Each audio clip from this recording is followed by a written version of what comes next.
রাশেদ প্রধান আমার, যদিও আমি দলীয় সভানেত্রী, কিন্তু তিনি আমার কাছে একজন আইডল। প্রথমেই সুন্দর একটা প্রশ্ন, এবং আপনিই বললেন যে মানে আমরা আসলে রাজনীতির মাঠে দেখি কি এক আসন নিয়ে ভাই বোন মারামারি করছে, সম্পর্ক শেষ হয়ে যাচ্ছে। কিন্তু এখানে আমার ভাই রাশেদ প্রধান একটা ব্যতিক্রমী। সে দলের জন্য এবং 11 দলীয় ঐক্যের জন্য সে ছাড় দিয়েছে, সে স্যাক্রিফাইস করেছে, এবং তার এই আত্মত্যাগের বিনিময়ে আমি আজকে মহিলা সংসদ হওয়ার সুযোগ তৈরি হয়েছে।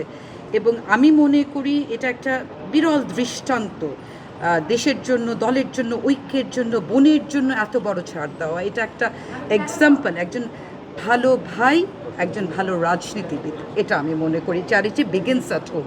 যে পরিবারের প্রতি, দলের প্রতি, জোটের প্রতি আত্মত্যাগ করতে পারে, তিনি প্রকৃত পলিটিশিয়ান।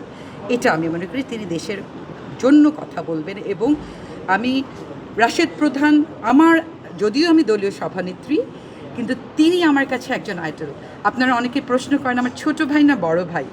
আমার ছোট ভাই, কিন্তু সে দায়িত্ব পালন করছে বড় ভাইয়ের মতো। এবং আমার বাবা শফিউল আলম প্রধান সবসময় সত্যি কথা বলে গেছেন। তিনি মজলুম ছিলেন। এই কিছুদিন আগে রাশেদ প্রধানের আমাদের উপর বহুবারই আক্রমণ, নির্যাতন হয়েছে, এগুলো বলতে চাই না। তবে উনি কোনো কিছুই ওনাকে সত্য কথা বলা থেকে বিরত করতে পারে না।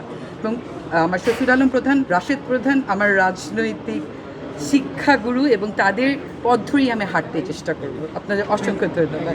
Thank you.